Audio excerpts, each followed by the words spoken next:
We're talking about climate change, facts, fictions, and solutions. And now we're on to question 2. If we know that climate is changing, why?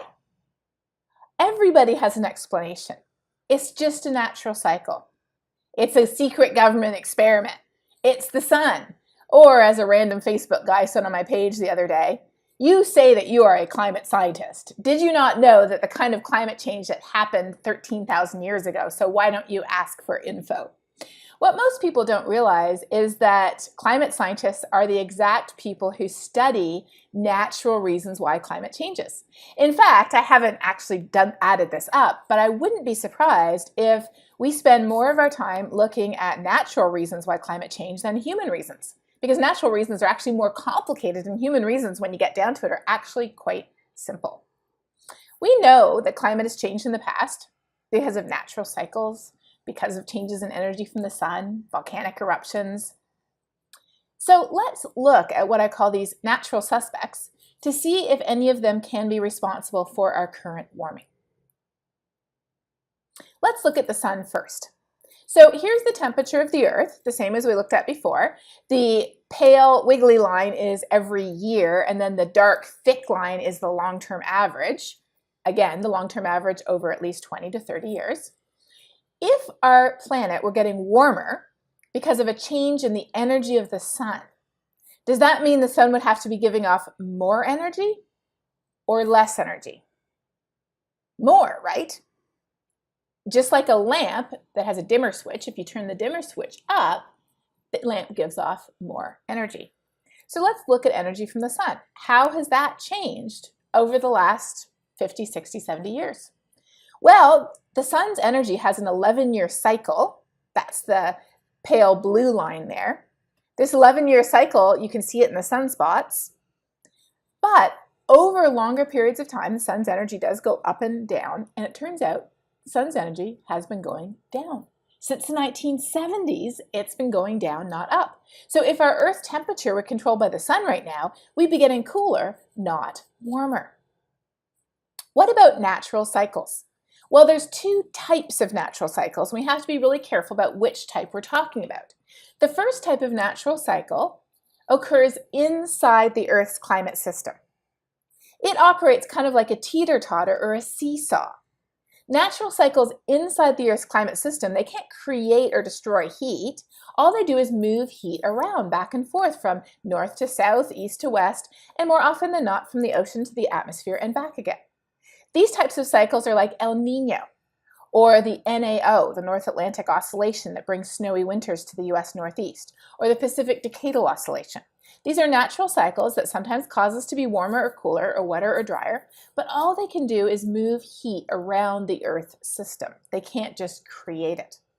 So if our air temperature, as measured by thermometers all around the world, as well as by natural thermometers in our backyards like peach trees and tulips and birds and bugs and plants, if our thermometers are telling us that the atmosphere is getting warmer, and it's getting warmer because of a natural cycle, that heat has to be coming from somewhere.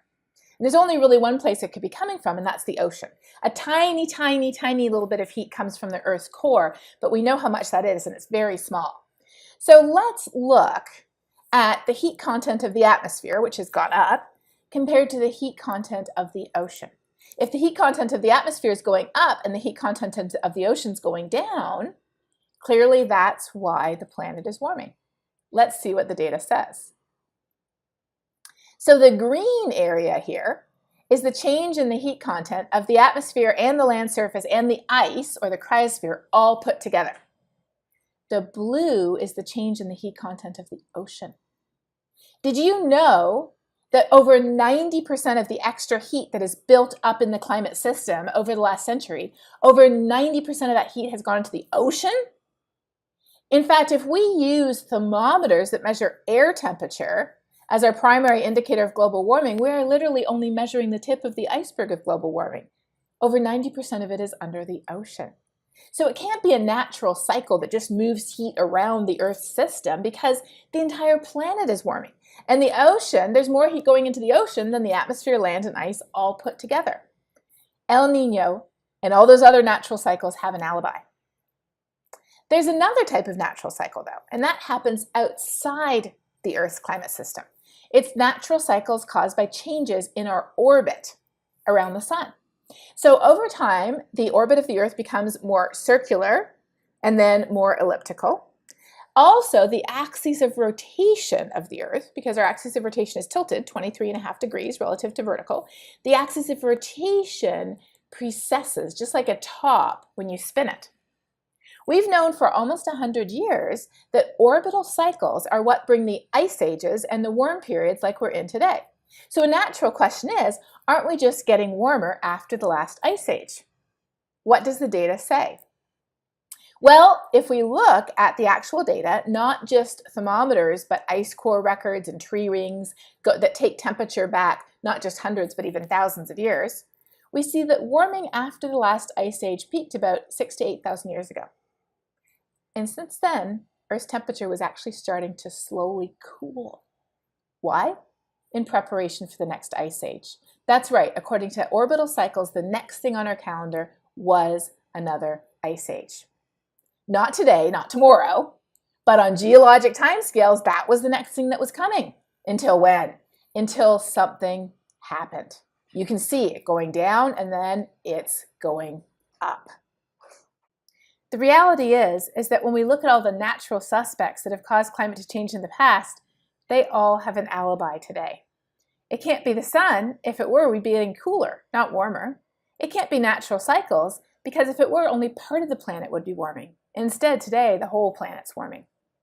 It can't be the Earth's orbit, because the next thing on our geologic calendar was another ice age. This is when we can look for a different explanation. And when we do, it doesn't take too long. We're used to looking at the world like this perfect, untouched, pristine globe. But today, a more accurate way of looking at the world is not how it looks during the daytime, but rather how it looks at night, when you can see the lights of billions of people spread across the world. This is literally a photograph from space of the world at night. You can see major population centers, you can see the roads connecting them, you can even see smaller towns. How does this relate to what's happening to our planet? Well, all of this light is powered by energy. And since the Industrial Revolution, the vast majority of our energy has come from one source: fossil fuels. Coal, gas, and oil. When we burn them, they produce carbon dioxide. We know how much carbon we've produced because we have good records of how much coal and oil and gas we've dug up and burned.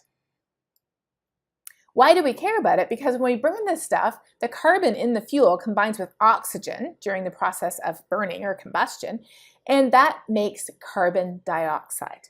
Carbon dioxide is a very powerful heat-trapping gas. Why do we care about having heat-trapping gases in the atmosphere? Well, our planet actually has a natural blanket of heat-trapping gases. It's made up of carbon dioxide, methane, water vapor, and other gases. The sun's energy shines down and heats the Earth, and the Earth heats up and gives off heat energy. But that natural blanket traps a great deal of that heat energy, keeping the Earth almost 60 degrees Fahrenheit, or over 30 degrees Celsius, warmer than it would be otherwise. In fact, if we didn't have this amazing natural blanket, we wouldn't have life on Earth. We'd be a frozen ball of ice. So if this blanket is natural, what's the problem? The problem is that by digging up and burning massive amounts of coal and gas and oil, we're wrapping an extra blanket around the planet that it doesn't need.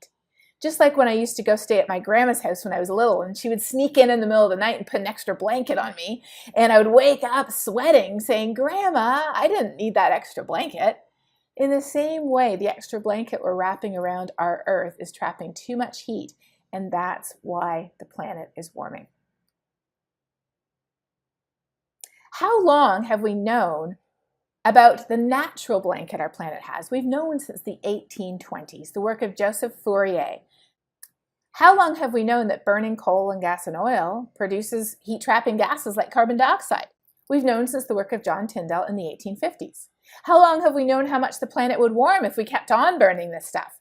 Arrhenius, a Swedish chemist, calculated in the 1890s just how much the planet would warm if we doubled or tripled levels of carbon dioxide in the atmosphere. And Guy Callender, a British engineer, was the first person to actually measure how much the planet was warming using records recorded by thermometers at weather stations around the world, and he published his work in 1938. We have known about this for a really long time, and that is why scientists are not 50-50 on this issue.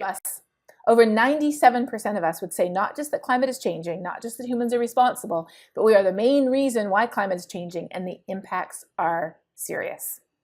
Science says it's got to be increasing levels of heat-trapping gases from human activities, burning fossil fuels, deforestation, agriculture, wastewater treatment. Every other reason has an alibi. If you want more on the science, check out skepticalscience.com. I love them because they have scientific, fact-based answers to almost every but what about question you've heard of. But now we're going to move on to the next question, which is, why does any of this even matter?